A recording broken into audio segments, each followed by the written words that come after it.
Assalamualaikum.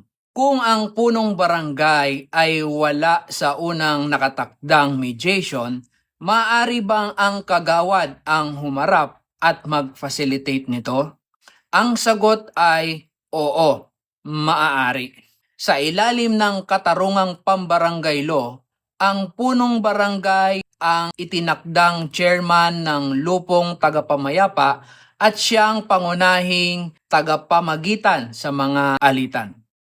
Gayunpaman, ayon sa Section 46 ng nasabing batas, kung ang punong barangay ay pansamantalang hindi makakaganap ng kanyang tungkulin, halimbawa ng may sakit, nakalib o nasa opisyal na biyahe, ang highest ranking sangguniang barangay o kagawad ang magsisilbing acting punong barangay.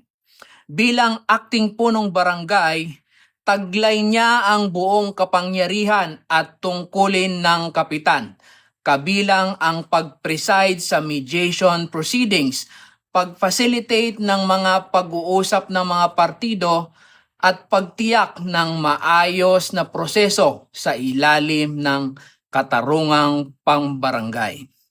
May natutunan ka na naman ba ngayong araw? I-like, i-share, at i-comment ang inyong tanong.